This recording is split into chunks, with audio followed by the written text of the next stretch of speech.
that one. A turbulent journey. 5 military coups, armed jihadists, corruption, you name it. The country has seen it all. The new military ruler, General Abdulrahman Cheni, I think I've got that name right, yes, has promised the country that it will take a different direction from now onwards. The question is, will it? Will it? The USA and France still have their armies in the country, and ECOWAS wants to invade the country if its former president is not restored. Can this happen in Africa? Well, it did happen in the Gambia, but I don't know where the cases are going to be very different here. So, what's going on in Niger? That's going on in Niger. That's the key question that needs to be answered. With me in the studio is Dr. Sahidi Bilani. Welcome to the program. Thank you so much, Steve. I have to say you're the one of the first guests that I have from that country. Oh, from I've Niger. had guests. I've got guests from all over other parts of Africa. Yeah. But I was told even when I was making inquiries for you to come around for anybody, and they said, "Oh no, you have to go to France to get them. You have to go to France." Now, Mr. Sihadi Bilani is a lecturer here at the University in London. Yeah. Welcome to the program once again. Thank you so much, Steve. The key question is, what's going on in Niger? Yeah, as you know, the case of Niger is worldwide known now, because there was a military coup there on the 26th of July of this year.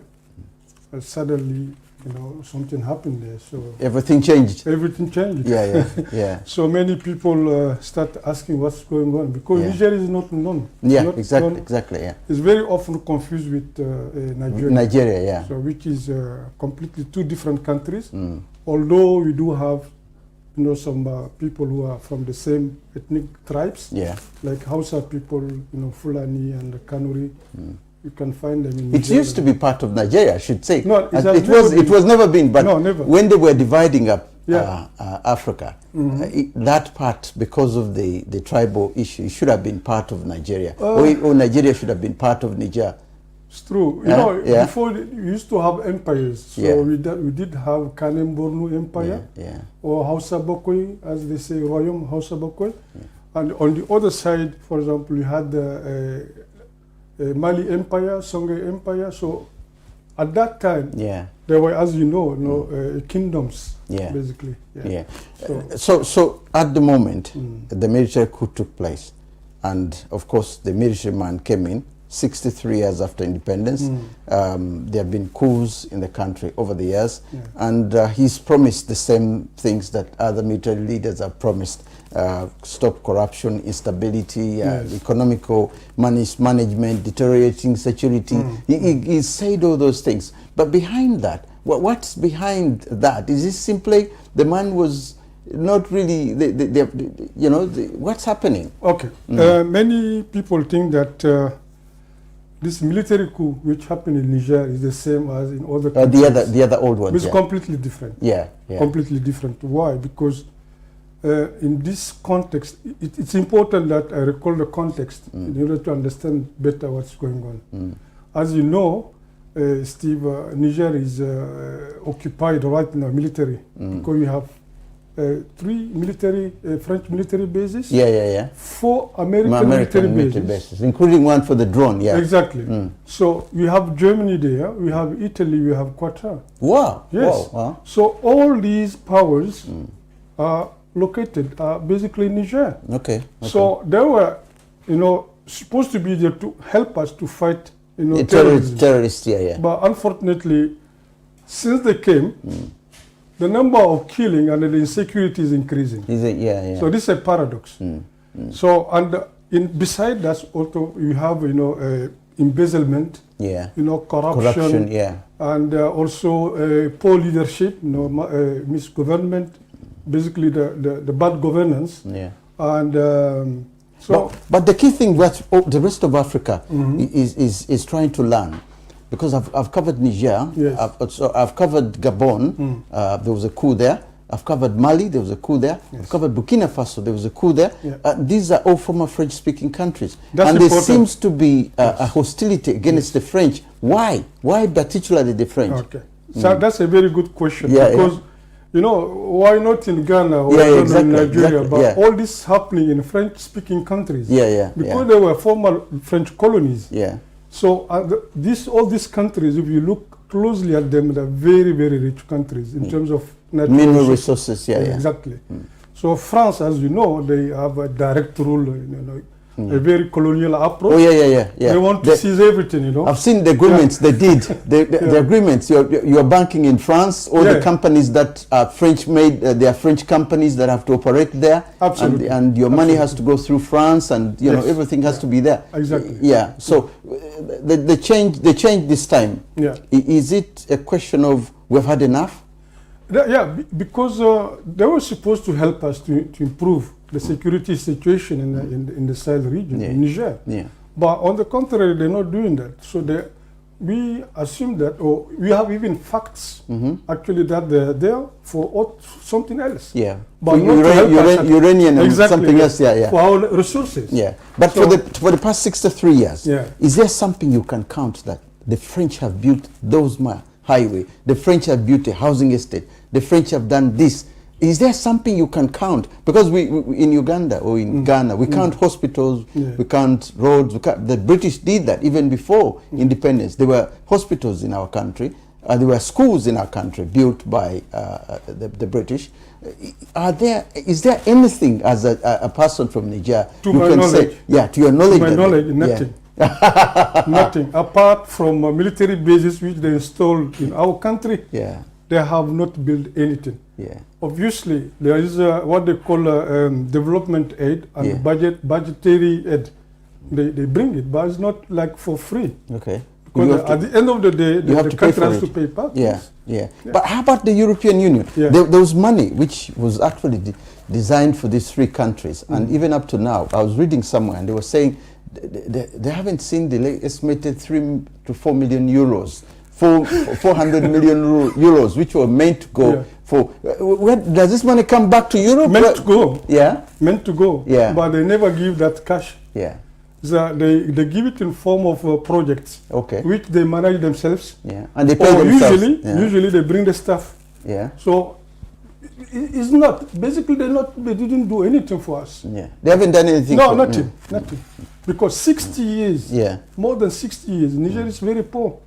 I mean, economically speaking, because they control the economy. Even the uranium, for example. We get maybe 1/5 of the value of the uranium. And most of it is basically in France. But the thing is, Niger has got educated people in Niger. Now, these educated people could stand against the French and say, listen, no, you can't do this anymore. Can we, please, we have a right to do ABCD. Is it, over the years, is there nobody really among the educated elite who can stand up? To be honest, we have intellectuals who are very critical and who pointed out, you know, and they highlighted to everything, French, you know, to Niger people, this and this is not working properly.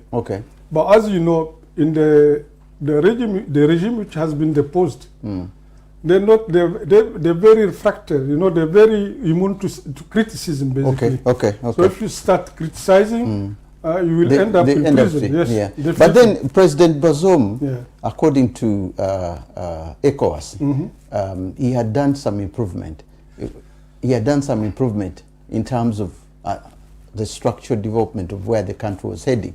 The coup seems to have been coming at this prematurely, according to ECOWAS, the Nigerian President Tinubu and the others. How do you think of that club? Steve? You know it. Whenever Europeans or the West, they appreciate the leader. It means he's not working for the country. You know? Who is speaking for their language? Exactly. So he's defending basically French interest. You know, he's not working properly for the country. So that's the reason why they praise him, and also evaluating, for example, the richness of the country in terms of growth is not enough, because most of the money made by foreign organizations in Niger, the money is taken back goes back to Europe and other Western countries. Now, the problem the Americans are saying, even that's why the American Secretary of State, I think one of the Deputy Secretary of State, visited Niger. There was a big worry that should the Americans and the French and all these other armies leave, the country could easily be like Somalia. It could collapse. Can that happen? No, it's impossible. No, that without them, Niger will collapse. No, that's because according to her, she was saying, look, our presence there is the stability, regardless of what we are, but it's the stability in a sense, because there's too many jihadists in the country, and there are regions well, we hear this anyway. I don't know how true this is. Okay, this is misinformation, because we know now it has been established with facts. That they are the one supporting the terrorists. They are the ones supporting financing them and also training them and providing them with weapons. So how can that be improved? They have been caught red-handed. Giving weapons to even freeing terrorists, captured terrorists, and the freeing have been killing our people, killing our military. They have been taken and freed again. So this obviously is not in the interest of Niger at all. So that's why the military is has gone that far to take the power. Now, the presence of the Chinese and the Russians is a major issue which is worrying the Western powers, and the fact that the rest of Africa is also seeing. I mean, it's not only in Niger, but in Burkina Faso and other parts of Africa as well. The Chinese are coming in, and they are changing the structure of Africa. Is this another worry for the French and the Western world? It's not. This is propaganda, because Chinese and even Russia, they have been there for beginning. They were there already. Of course, yes. We have been working with Chinese people. Russia, we worked with them, but not that much. Independently from these powers, the military has taken power because of internal structural reasons. Because the economy is not. It's not going anywhere. People now, not better off at all. The biggest problem that I've been reading about, and that people are talking about, even here in London and the other parts of Africa, is the agreements which were signed by the Niger governments in the past with the French government. Now, the French, we've seen, if they're saying, we're going away, but remember, we have the agreement, and remember, you have to pay us according to our agreements. Can Niger go to International Court of Laws and appeal over this and say, hang on a minute, these laws, these sort of agreements were signed, you are taking 100 million a year from us. So what kind of society, what kind of people do you think signed this agreement? Couldn't this be a major issue? Because they are likely to win if they come to courts here in Europe. I mean, because they're the powers, so they always they claim to have right, to be always in the right direction. All right. But actually, the agreements are not. Because they say these agreements were signed by your own president, ex-president. But what they get in return, the former president, because they were corrupt. In order for them to stay in power, they sign such kind of contracts, even if it's not in the favor of the country, just because they want to cling on to power. That's the reason why they have signed it. But if you look at the relationship between those countries, the powers, foreign Western countries and the Niger, is asymmetrical. So they that benefit more them than us. So why should we stay in that relationship? So at a given time, someone has to stop that. That's what happened. The African Union. Can we sit into these issues as well? The ECOWAS, for example, the African Union. That's why these bodies are there. Can Niger go to this African Union or even to ECOWAS and say, gentlemen, my hands were tied when I signed this. Can we now say we speak with one voice? Because they're going to hear you. Now, as Gabon and Burkina Faso and all, they said, look, an attack on any of these former French colonies, an attack on us. So we're going to unite and fight. Do you see that as a major issue that might help? Now it is possible because Niger, Mali, and Burkina Faso have initiated that. They're standing as one. But independently from any other foreign interest. Yeah. Because they understood that they have to stand on their feet in order to exist. Yeah. In order really to be to develop themselves and to care on for the people. But previously it was not possible. Of course. With ECOWAS and the African Union, as you know, they are founded by Western countries. Of course. So how can you go against them? You can't. And if you look at the leaders, all of them are corrupt and have been somehow, have not been properly elected. Yeah. So some of them came through rigged elections. They get into power through, rigged elections. Yeah, exactly. Yeah. But what I'm saying at the moment, because the way I look at it, I see a cooperation which could actually be, say for example, the former French countries, like the English have the Commonwealth as such. They can sit down and debate issues, regardless of whether England says this or United Kingdom says this, but at least the body is there. Now, I don't see that so much within the French colonies. That's right. There isn't really much. That's right. What France says is what goes, Yeah, because the type of relationship former French colonies have with France is completely different from what the British and English colonies were. That was indirect rule, but the French system was direct rule. So they get involved in administration, in every single, on daily basis, daily life of administration or how even to lead. They are always there. So they want to have grip to everything that's going on. As it is, you Nigerians have you stood up onto that. Yeah, now definitely. How can this sort of thing help the region now? Because I'm looking at if you've managed to stand up, then Gabon will do, the others will do. Can there be a way which a front can be opened up now and this becomes something which might help to develop this area? I mean, what happened before and what is happening now is completely different. Okay. The young people before and today's people are completely different. Why? Because the youth we have are more open, more aware, and they informed. They have information. They know what's going on. The internet and mass and the media has created that. Yes. But in the past, if we got historical to look at the histories, the blame, should we blame the people who first laid these countries? Even Niger, should we say the person who was given independence at the beginning, they didn't have the interest of the countries at heart? Should we blame them now? Because it's taken all this long for us to wake up. Did they do something wrong? It depends, the context is different. Yeah. Why? At that time, because at that time people were not massively involved and the education level was not also that high compared to today. And today you have involvement and participation of the population and the young people as well.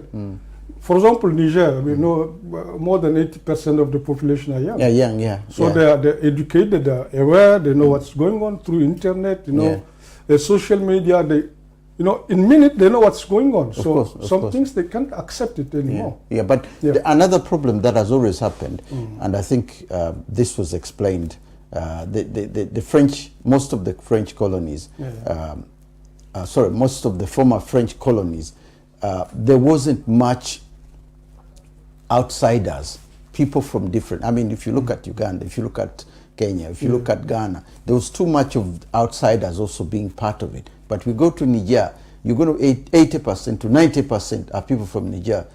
Whereas if you go to Kenya, you're going to find that there is a mixture of Tanzanians, Kenyans, and Ugandans. No, we have it in Niger. You have it in Niger? No, of course. But how come there isn't that much friction? Because when there is friction is there, the part of the development, you struggle for something, it becomes, there's that uniqueness when you have someone from Nigeria coming in and say, how can you be abused in this country? How can you, it brings in the pressure, and that pressure as citizens or as nationals, you come up. No, you're right. Yeah. If you take, for example, the Niger diaspora, we have a lot in the diaspora, a lot of Nigerian who are abroad in the USA, in Britain, everywhere. And they participate also in the political life of the country. So they can compare, they can see what's not going well. And they make suggestions, they bring debates, no contradictions. But if you take the context, the previous context. Okay, okay. Because, In the 60s, yeah. Even freedom of speech is not that, is not granted. So you need to be very careful. Yeah. Otherwise, you will end up in prison, you know. So, so that's why I think contradiction is there, you know, but not in the open. For instance, just to give you an example, even the right, civil rights, you know, the right to protest, for instance. In Niger. In Niger, for the last 10 years was just... Which was illegal. No, it's illegal because if you do it, you'll end up in prison or, you know, getting problems. Okay. Now, ECOWAS has talked about this, you know, that they extended the deadline of which to put the former president back. As it happened in the Gambia, I think it worked when, I think in Gambia, 2017, when it forced Yahya Jammeh out of office. He had lost elections and he went on. And ECOWAS said, we are coming in. So he had to leave. Now they've done the same threat to the current president.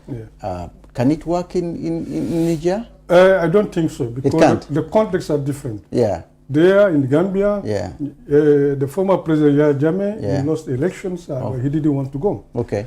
In the context of current Niger, what happened? If you take the process of the election through which President Bazoum has been elected, the process was criticized. From the beginning, So many people, you know, contested even his legitimacy. Because they said that the elections were rigged, and he did even not meet all the requirements. That was okay. Yeah, because he had, you know, he presented, for example, 3 contradicting birth certificates. Yes. So that's a problem. And, but the thing is, you got to look at it from this way. What the French are saying and the Americans are saying is that that's why they were trying to hold the hand of ECOWAS, telling ECOWAS that, listen, you have it in your written agreement that you're going to interfere in each other's internal affairs. You know, it's not like the African Union or United Nations where you said there's a non-interference in affairs. But ECOWAS has got it in writing that if any of the countries is to be defended or is to be, you know, there is that agreement. Which that's why they went into the Gambia and worked it out. So the French are pushing ECOWAS, and the French are pushing ECOWAS, and America is pushing ECOWAS as well. How do you see this? No, because ECOWAS. That shows that ECOWAS is not independent. It's not independent. It's not at all. Because even the operating cost of ECOWAS, where do they get money from? They get it from the Western countries. You know, so that's why they subject, because they are subject to Western countries. They basically implement, you know, what they want. But it's not ECOWAS to elect a president for Niger. No. For Niger people to elect someone. I think what is stated is not really to elect a president as such, but to interfere in effects. If the process was right and the man was elected officially as the president of Niger. Elected or selected? Well, they look at him as if he was an elected president of Niger. And they say, look, their agreement says, look, we've got to interfere into these elections and bring the other man, and we're avoiding military coups. The only problem that I can see with ECOWAS is that they have 3 military coups now, 3 military coups to deal with. You know, Steve, just look at what happened. When the coup happened, more than 85% of Niger people supported it. Are supporting the military. Which means that they're fed up. No, they don't want to live like animals anymore. Because believe me, the way people were living, it was not great at all. How can a country be very rich, no, having all the resources, the mineral resources, but still is poor? And for example, electricity. Can you imagine that maybe only 10 or 15% of the population has electricity? In the whole country. In the whole country. And this electricity we have here is coming from Niger, because EDF is provider of electricity. Where do they get the uranium from? From Niger. So this is unfair. The people will never accept that. And reinstating, you know, the older president I don't think that's possible. To be very honest. Because even the population will not accept it. Now, are there other outside organizations of Nigerians who are advocating for changes and so on. But the way I've seen what's happening in Ethiopia, in the Tigray region and in Eritrea, there's a lot of noises being made. I rarely hear of any Nigerians demonstrating somewhere. There is. There is. Then the numbers is very low. Because the problem here in the UK, for example, in London, because Niger is not very known. But we were, for example, at the French embassy, and we have been supported by people from Senegal, from Ivory Coast, Mali. They came to support us, in front of the Nigerian embassy, to show, support the military, to show them, to show that the military have legitimacy. That we're supporting them. In France, so many people from Niger also demonstrated. In France, everywhere, even in the US,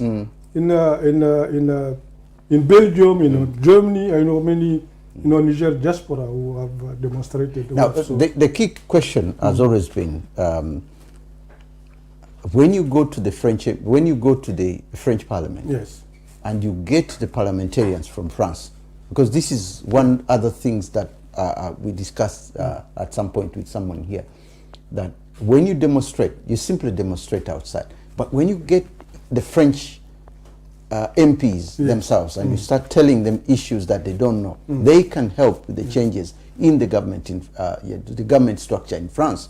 But it seems like, okay, you can demonstrate, but go to the legislators themselves and talk to them the way Ambazonia, the way all these other groups here are doing. Because if you have 4 or 5 members of parliament who are agreeing with you, the structure can easily change. I mean, not all French MPs, not all French MPs, for example, they understand it, because they can see that the military has support, popular, support. Even here in the UK, do you know that you were in the parliament? I was there with the diaspora, Niger diaspora here. Where we explain what the situation to the MPs, and they understand it. Some of them were really surprised. No, but the problem with the British members of parliament, unless it has been one of their areas, it's like they don't have that much influence in. But they were interested. They are. They're interested. But if it hasn't been, say, if it was Ghana or Uganda or Tanzania, their interest would be higher, because then they have a bigger voice. That is why it's easier to deal with the French, because if you're dealing with them directly and you say this is the situation, then they're probably going to listen. No, believe me, I think at the end of the day is our issue. It's for Niger people to show support. So themselves to show that they really want, the change. Like, for example, when that happened in Turkey. Have you seen how people, came to support the president who has been deposed?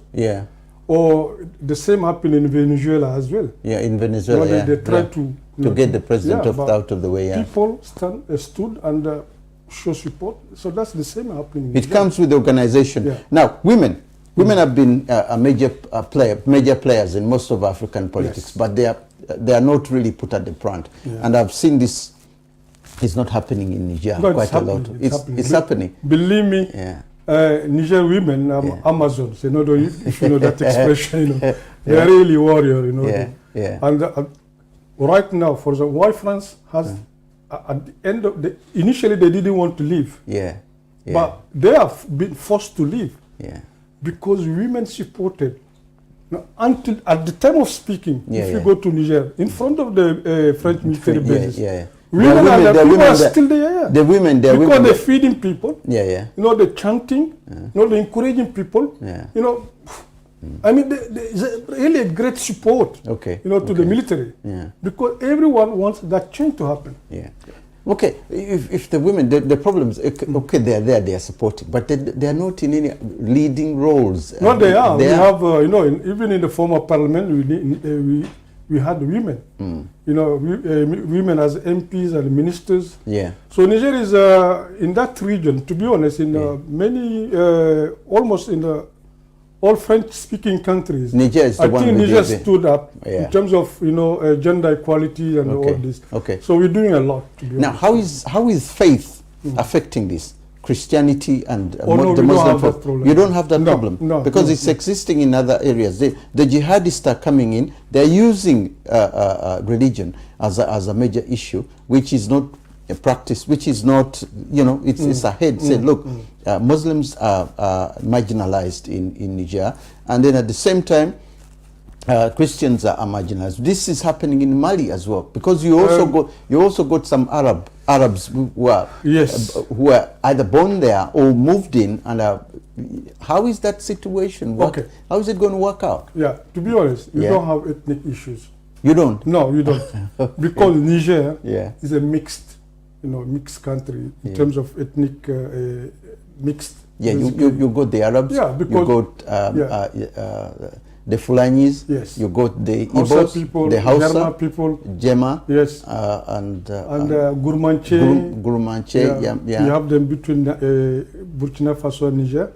So the intermarriage, ethnic marriage, we have it. Okay. And also we have what they call then what relationship, what they call pleasantry, But then why is religion sneaking its head out as an issue? That's the paradox. The paradox, because Niger is around 98% Muslims. 98% Muslims. We have Christian as well. We have people who have natural religion, but there is no this problem. We don't have religious problem at all. So coming to Niger in the name of Islam and trying to convert people, it doesn't make sense. We are already Muslims. So the Christian, would they try to convert Christians? Of course not. So we don't have that. It's just an instrumentalization of religion. That's it. Okay, because what is really happening, what was happening, or what is happening, is that the kind of Muslim faith, which the jihadists want to impose, is similar to that by the Taliban. They are saying, look, Sharia law has to come in, this has to come in. But then, of course, there are other Muslims who are also saying, no, we don't have to have that kind of, because Niger is not a Muslim country. It is a Muslim country. I mean, it's a republic, which means that religion and state are different. Are separated. You didn't add that. It's not like Libya or Algeria. No. Niger is a constitutionally religion and state and politics are completely separated. So it's not there in the constitution. It is written that everyone has the freedom of exercising, the faith. His or own religion. No problem. We don't have that issue at all. So the the so-called jihadists, they're there for all the reasons, not for religious reasons. No, they're just there because they have been used by Western countries. All right. No, Steve. The strategy now is creating fear, creating insecurity, in order to have free access to natural resources. That's the strategy. So bringing terrorists, they know why they are doing this. They are not jihadists as such, when they try to who they're going to convert.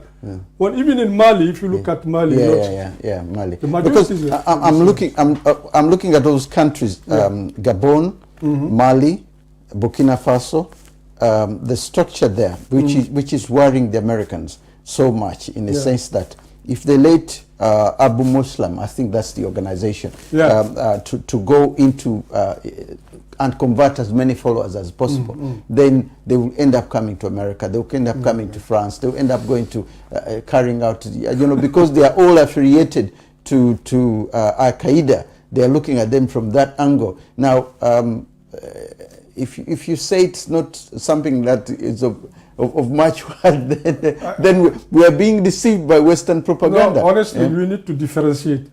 What they said and what's happening on the ground are two different things. Because that region, if you take Mali side or Niger, how they're going to convert Muslims? Convert them to Islam again? They're already Muslims. So the reason is not actually religion, is something else. They just want to have access to resources, or I mean, they are being manipulated. Now, how do you see the difference between because what's happening in northern Nigeria and which is closer to that, by Boko Haram. And then you look at these other ones. Now, if all those organizations, they have affiliations, and Boko Haram, its fighting status of fighting Christianity, yet the others, jihadists and the other groups, are not really fighting Christianity.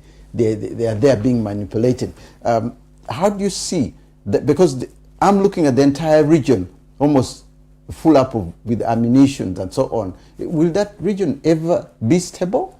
If you look at even at Boko Haram, the so-called Muslims, but they kill also Muslims. They kill for Muslims, So it's not only Christian. Basically, they are after something else. But I don't think the religion is not the reason why they're fighting. They're fighting for something else. Because when they come, they don't differentiate who is a Muslim or who is Christian. They don't care because they have another agenda, maybe a hidden agenda which many we don't know yet. But I don't think that religion is the main problem, though. But I don't think so. If Niger doesn't have a problem with religion, and the only problem Niger has had is lack of, it has the resources, but it's the lack of development in a way that nobody has really stood up to develop Niger the way it should be. Then it comes down to people like you in the diaspora who are sitting together and coming up with ideas. I don't know whether you have a structure here in the diaspora to say, listen, we can campaign for this and do this. We can campaign to do this and do this. Is there that structure? Because Zimbabweans are enjoying what they are doing, and even Ugandans to a certain and Tanzanians. The diaspora big picture is doing a lot in Africa, and they have started doing the same in Nigeria. Is that structure strong enough in the diaspora? It's not very strong. It's not very strong. I mean, if you take, for example, the intelligentsia, the intellectuals, who try to help the country by proposing ideas or coming with projects. Being more practical is more important. Be practical is more important. Yes, we tried. We tried with the former regime. Unfortunately, it didn't go anywhere. For instance, suggested, to help. No, did you have representatives within there? Because this is what I could say. In Parliament? Yeah, we did have. You did have a representative. But they didn't have. They didn't have the powers. They didn't have powers, exactly. But I think 2 or 3 representatives were there. So we're going to fight. We'll talk to the military and see how, we can work together. Because I think that the diaspora has, completely different, new ideas because they have been everywhere. So they can massively, I think, contribute to the development of the country. In terms of education, for instance. Have you got an organization already in place in the diaspora? Here we have what they call CND. Which is a collective, the Nigerian Diaspora. All right. So, Nigerian diaspora in the UK. So, right now, for example, what we are doing, trying to feed, contribution by feeding those, who are, fighting to get French military out. So we're feeding them every day. For instance, and not only us, also I know. Feeding them in terms of giving them money. Some people give contribution. Some people give food. For example, we over more than 1 month now, we have been feeding them with more than 700 sandwiches, and the yogurts and the water, not to keep them, motivated. So these are people near the French bases, on the bases of where, on the American bases, to make sure that they stay there. At the time of speaking, people are still there. They're still there. They're still there. That worked here in the UK to get the American military bases to get nuclear weapons here. Women stood out there the bases until the weapons went. Well, Britain is different, but whether it will work out, you need it's working. It's working already. It's working because people are really determined, very motivated. They just don't want, to depend anymore from those foreign countries. They want the sovereignty, So they want to be independent. They want really to decide for themselves. They want to be active and to be responsible for the development, not depending on others. But let's look at the American structure. The fear of the Americans is that because the French have had such a big role in the country and are in all the sectors, in ministries and so on, the chances are, if they are going to leave over suddenly, without, if they leave gradually, say each year there's a group going, each year there's, you know, and they leave suddenly, over suddenly, they are all gone. There will be a vacuum there. There will be a power vacuum there. There will be you know, we reach a stage where now we can take care of ourselves. There is no an area of development where you don't have Nigerian. You know, universities, you have a lot of lecturers, and I mean, in all sectors of economies, we have people from Niger who can do the job. It's not that you have French people working there. You know, in cooperation here, we understand, but we don't want that asymmetrical cooperation anymore. No. Well, they just take, we don't get anything back. No. I can see now where the Chinese and the Russians will come in, because at the end of the day, they said, look, what we are going to provide for, because with the Chinese, can we make money there? That's what brings them. And then they tell us what you want, and we give it to you, because that's one thing which is existing as far as they are concerned. Well, the Americans, the fear was, they didn't want, they are more worried that the country will be like Somalia, for example, when Saidi Bali was finally overthrown. And then the next thing is they didn't understand each other. The military leaders, that the next thing you know is that the country has gone into a kind of a non-existence in a way that was split up into small portions. I don't think that will happen in Niger. No, it can't happen. Region. The fear, actually, American or the West, they fear that Wagner.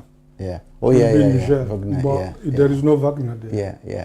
He's already dead. He's already a dead man anyway. We don't have any relationship to them. No. You know, can go around in Niger, you will not see but Russian military. No. But then the Russians and Chinese have got a different agenda as well. That's why we've got to be careful, because it's all a question of being very observant, because you don't want to replace one person with the other, and then I mean, you go into a flying pan and then you're back to square one, because they're all looking for the minerals. Absolutely. You know?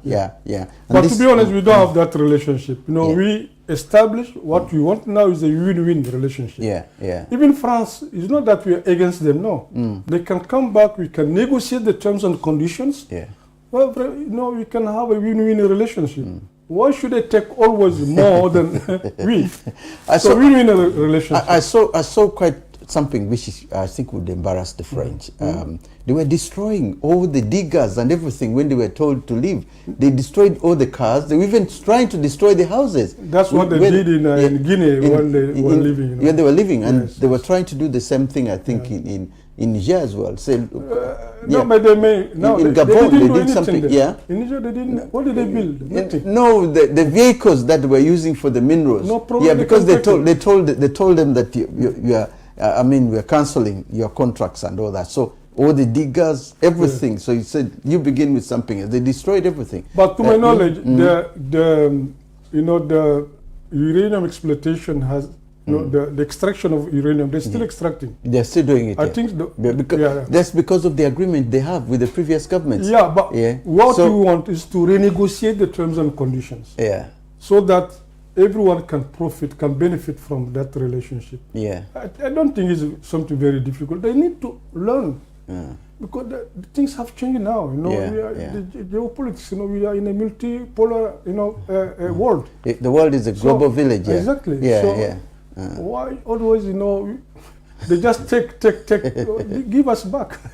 Give something back. How do you see the future then? The future of the country now? Because with what has happened, and you're looking at, do you expect someone to come out of the blue like Jesus, to come in and because when I look at the current general and the background and everything, you will need an outsider to come in with much more knowledge of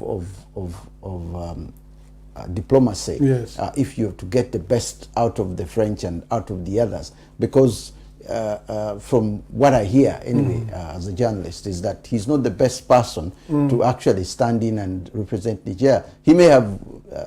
Do you mean the military? The military man, okay, what I know, all of them are educated, very well educated, and we have also the current cabinet, which most of them are civilians, very highly educated and experienced, and even they were in international organization, they work there, they prove themselves.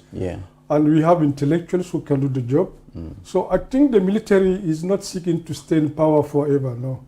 I think, they will just clean up, strengthen the institutions, get everything working properly. Maybe that may take them, I don't know, 2 years.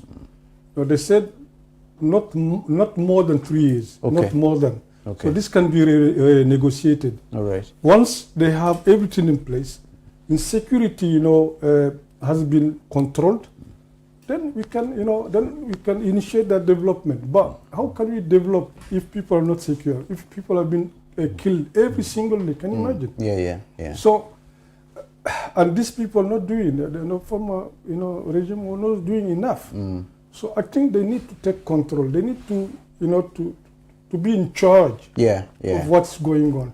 Now, we see a lot of, once you've been educated in France, and if you've been educated in UK, the structure has always been, where you have been, there is a bent towards that country. And it's very, very difficult to move away from there.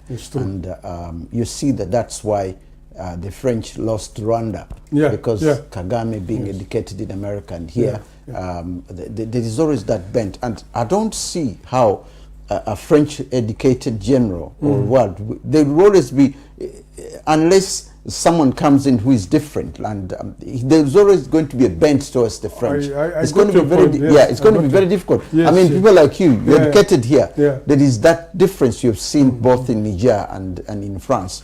You can make a difference. This is where the diaspora comes in, wherever the person has been, because I don't see Niger cutting its tail off from France. I mean, it will still remain a part. The French will still have a lot there. I got your point. You know, the fact that they have been educated in France, maybe they took on the culture and the way of thinking. Some are married French women. They have got married to French women. But I think critical thinking is important, and many have it. And I think intellectuals and even the military, they realize that the way the country is leading is no good. That's the reason why they did what they have done. So even if they try to deviate, the population is there, and the people, the intellectuals are there to bring them back on track. To get really a genuine, development initiated. It's very important, because in the interest of everyone. Of the country.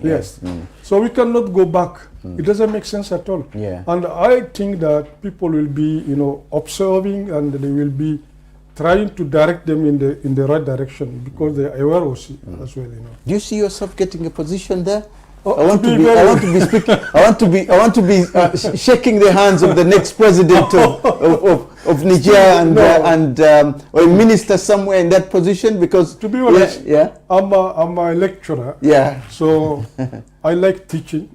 And as you know, I'm leading the department. No, but if you're given the position, seriously, seriously, I'm not interested. No, honestly, I'll tell you why. They put a huge amount of money at the table and say, listen, you got to save the country, and you've never touched a cup of maybe $500,000 or something like that. You can tell me how to go. My chance.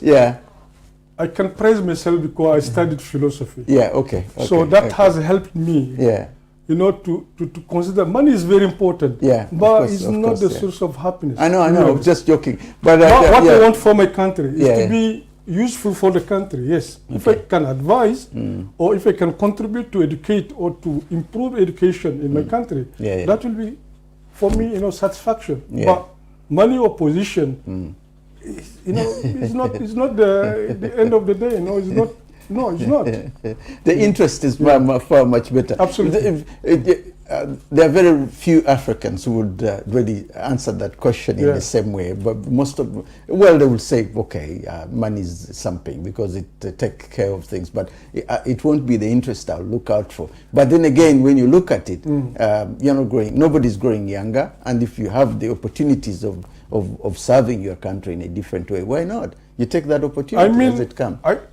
I'm willing to help my country, and I think I'm doing it because, you know, I'm raising awareness, I'm campaigning, you know, for freedom, for sovereignty, for independence, and for development of my country. I even offered to go and teach for free. Really? Yes, really? I did, yeah. Wow, that's so, great. Because I accumulated a lot here. I was in Germany where I did my studies. Here I did study as well. Yeah. So all this experience, I wanted to give it back to my people. Yeah. It's not for us, it's for our kids. The next, for the future generation. the next generation, But you know, money, you get it, you spend it now. Yeah. At the university, what, you know, the salaries we have here cannot be compared to what we will be getting there. But it's an earned, you know, money. So that's what I'm very proud of. But what I can give back is much more. Now, when you look at Niger as a whole at the moment, what are the critical things as a person from there? What are the things that you look at that has to be need to be done quickly and improve so that the country can move on? Because compared to what, I mean, as I look at what I've read and what I've seen and the people that I've talked to, and I think 1 or 2 documentaries, there is always that element that the country is on the ground. There's nothing there. Now, what can you, the beginning, if you were president today, what would you put at the table to be the first things to be done? I think there is no development without security. Of course, So I will emphasize that. And I think right now, you know, with the new alliance which Niger, Mali, and Burkina have is working, I think they can control it. And I'm very optimistic. It may take time, but they will they will control it. And also, education is very important. You know, we need to invest into education and get also electricity. Hospitals. These are major issues. Electricity. Hospitals. That's because from what I heard, Niger has one of the highest birth rates in Africa, but it also got the highest death rate. Yeah, because a young girl gives birth at 13, 14, and you're looking at within the next 10 years, you probably have about 9 or 10 kids. So there is that highest birth rate. You know, the fertility rate is so high. But then at the same time, because nothing has been done there, the education is not there, so the only thing up there, as soon as they grow older, they go to find a man, get married, and, you know, the whole No, we need to be careful. You know, you need to distance yourself from what the Western propaganda is. Oh, really? Really? When they say that, you know, it's overpopulated and all this, you know, it's not true. You know, the size of Niger is 1,267,000. But I was getting this from the previous government's statistics. So unless it's maybe if they needed money and then they change up the statistics. But I'll tell you something. That policy or that view actually was from the World Bank and International Monetary Fund. That's the policies which they have devised. They want to reduce the population in Niger and in that region. So, but we need more people. I would say why China is very important today, economic speaking. India, because there are many people. They've got the population, I agree that we need to be careful, you know, to really look after the younger ones, of course. The girls, you know, to reach a certain age, you know, before getting married and all this stuff, which is very important. And to get them also educated is very important. Of course. But the whole idea of, you know, that we are overpopulated, I don't buy it, because I think that, you know, if you know, seeing the size of Niger and what we have in terms of resources, you know, human resources is very important. It is, especially with the brains, so that you don't have the brain drains. It's extremely important as well. What they worried about Africa, because if you look at the West, is you know, how do you call it? The population is coming down. It's coming down. The birth rate of women is not even here where we are, and Canada. That's why they're taking in more people. Italy, the birth rate is very low as the natives, so they have to have people coming in. You know, Which else among the things that you'd be, if you are to be made president tomorrow, which will come in first? So I think, you know, that security is one. Security is one. Yeah. Education is the next one. Education, electricity. Yeah. Yeah.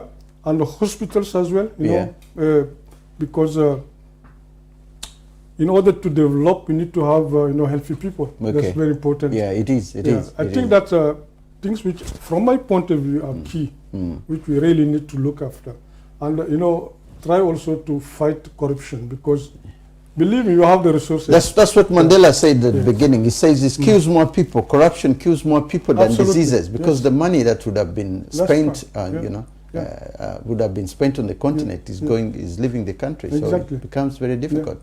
You know, becomes very difficult. Yeah, because right now when I look at Niger and I look at all the other African countries and I look at the changes that have taken place, how is the culture affecting development in itself? Because this is the main reason Boko Haram is succeeding in northern Nigeria.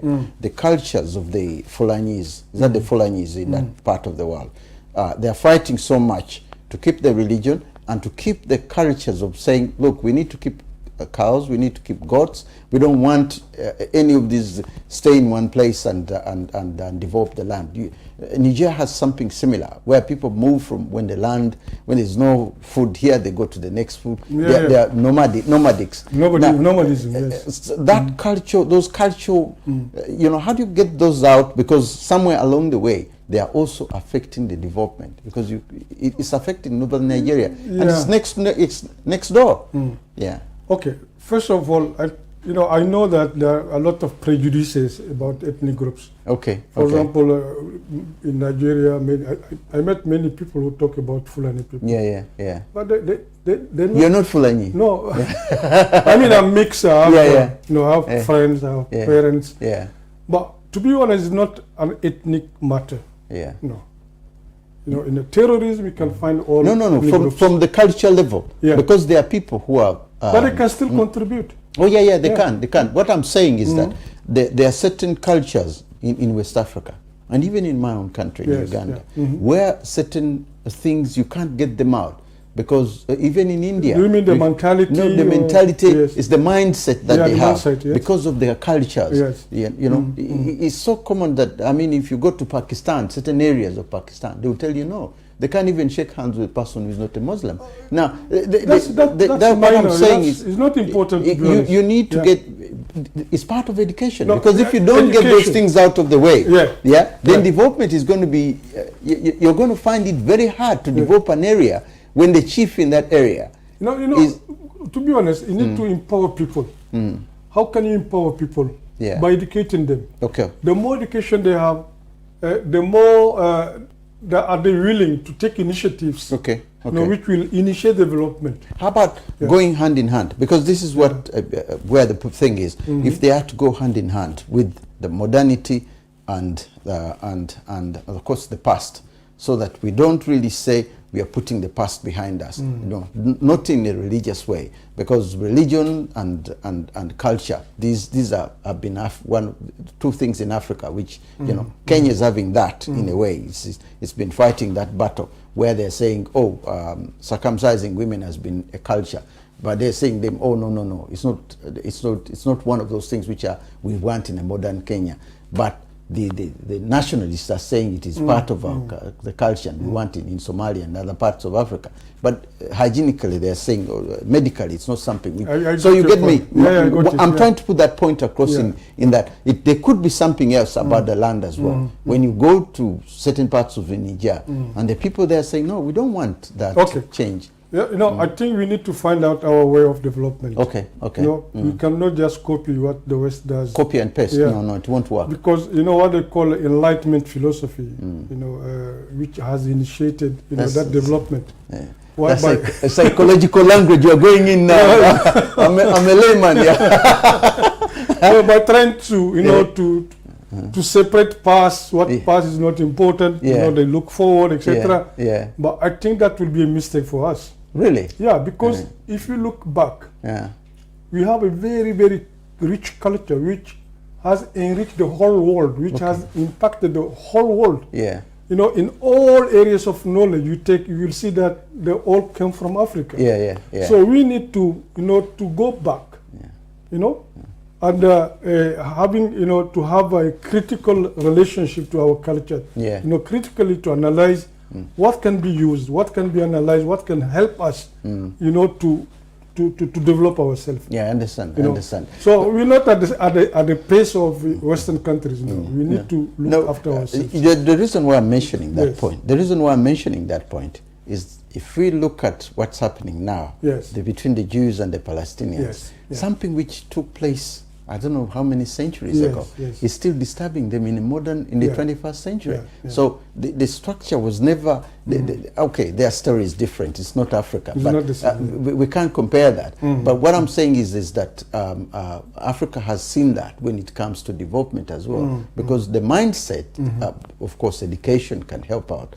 But in certain regions of Niger, this whole thing is there. It's there among certain tribes in Niger. And unless that education comes in through people like you, it's going to be very difficult. No, I agree. I agree with you. It's important. It doesn't mean that everything we're doing is correct or is good. No. So we need. That's why we need to, you know, critically, you know, look after to our culture and try to differentiate all elements which can hold us back.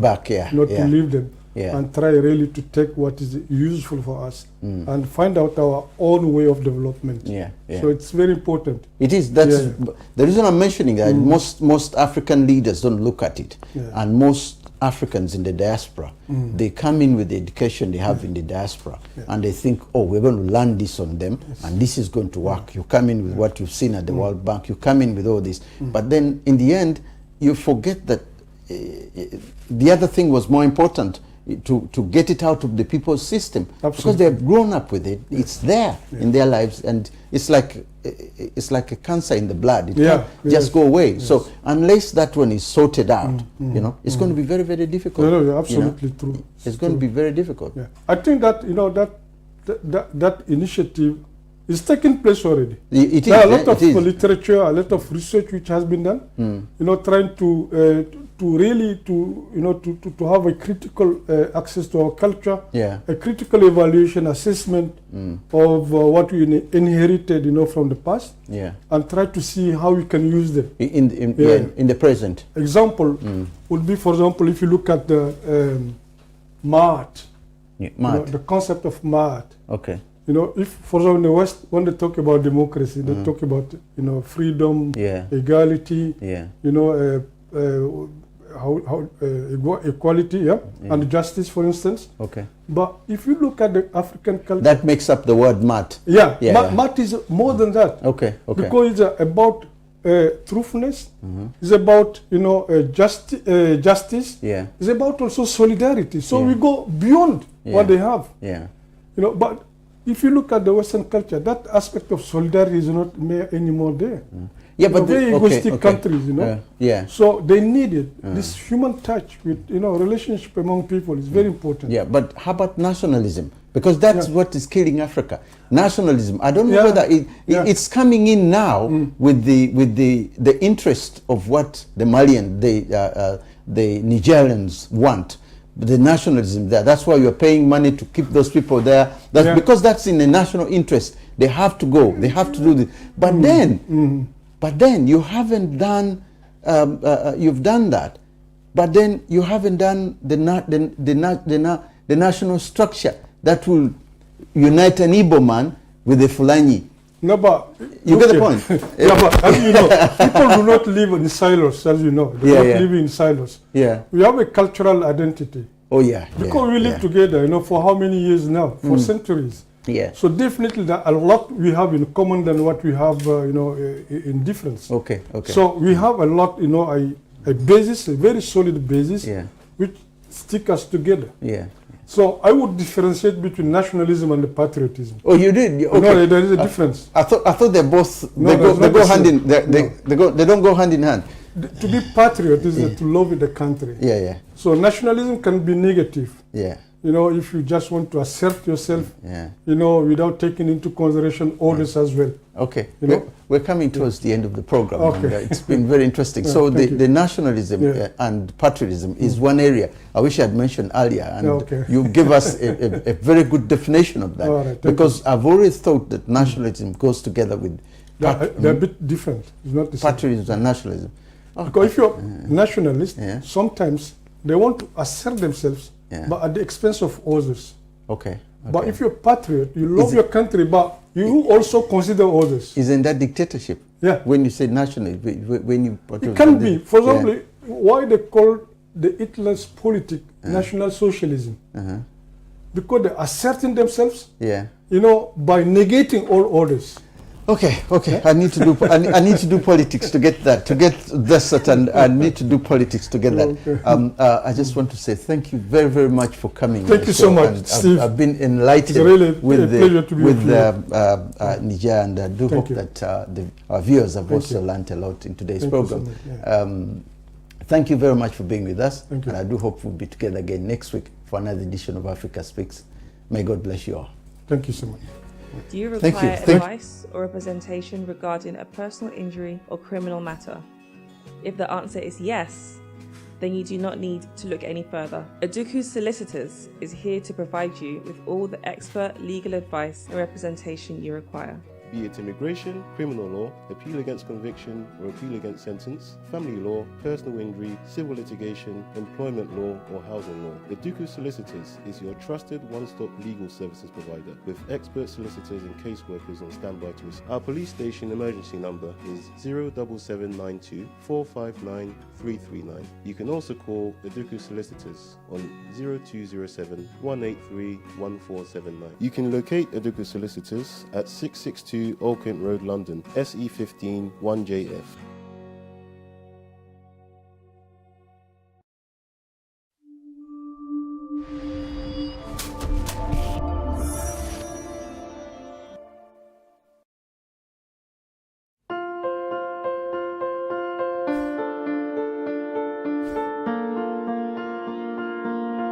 My name is Kofi Adoku. I'm a principal solicitor at Adoku Solicitors. I am also a duty solicitor.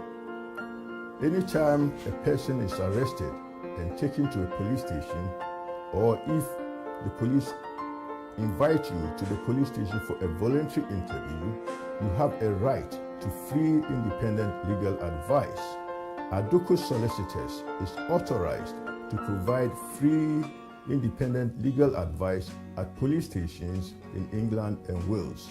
So anytime you're taken to the police station, remember to say that your solicitors are Adoku Solicitors. Are you in the UK and in need of immigration help? Do you require expert legal representation to regularize your stay or renew your existing leave to remain? Do you require advice or representation regarding a personal injury or criminal matter? If the answer is yes, then you do not need to look any further. Aduku Solicitors is here to provide you with all the expert legal advice and representation you require. Be it immigration, criminal law, appeal against conviction or appeal against sentence, family law, personal injury, civil litigation, employment law or housing law. The Duku Solicitors is your trusted one-stop legal services provider with expert solicitors and caseworkers on standby to assist. Our police station emergency number is 07792 459 339. You can also call the Duku Solicitors on 0207 183 1479. You can locate Aduku Solicitors at 662 Old Kent Road, London, SE15 1JF.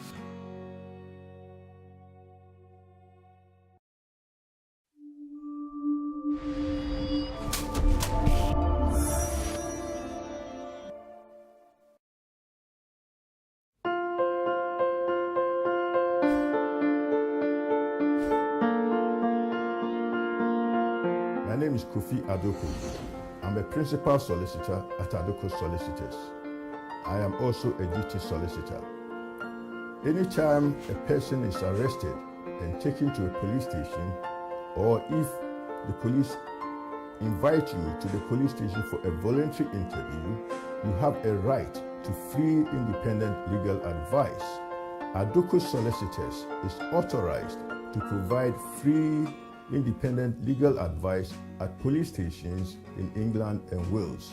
So anytime you're taken to the police station, remember to say that your solicitors are Adoko's solicitors. Are you in the UK and in need of immigration help? Do you require expert legal representation to regularise your stay or renew your existing leave to remain? Do you require advice or representation regarding a personal injury or criminal matter? If the answer is yes, then you do not need to look any further. Adoko's Solicitors is here to provide you with all the expert legal advice and representation you require.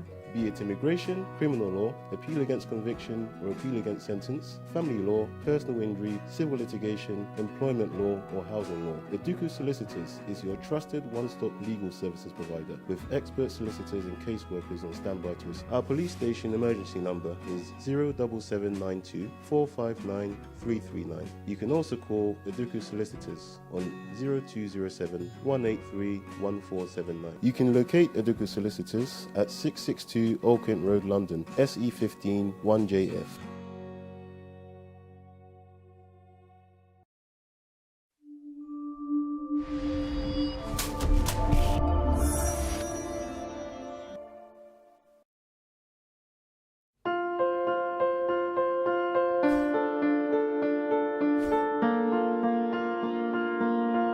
My name is Kofi Adoko. I'm a principal solicitor at Adoko Solicitors. I am also a duty solicitor. Anytime a person is arrested and taken to a police station, or if the police invite you to the police station for a voluntary interview, you have a right to free independent legal advice. Adoko Solicitors is authorized to provide free independent legal advice at police stations in England and Wales. So anytime you're taken to the police station, remember to say that your solicitors are Adoko's solicitors. Are you in the UK and in need of immigration help? Do you require expert legal representation to regularise your stay or renew your existing leave to remain? Do you require advice or representation regarding a personal injury or criminal matter?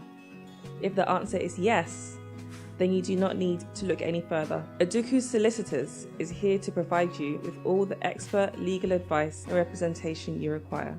Be it immigration, criminal law, appeal against conviction or appeal against sentence, family law, personal injury, civil litigation, employment law or housing law. Adoko's Solicitors is your trusted one-stop legal services provider with expert solicitors and caseworkers on standby to assist. Our police station emergency number is 07792 459 339. You can also call Adoko's Solicitors on 0207 183 1479. You can locate Adoko's Solicitors at 662 Old Kent Road, London, SE15 1JF.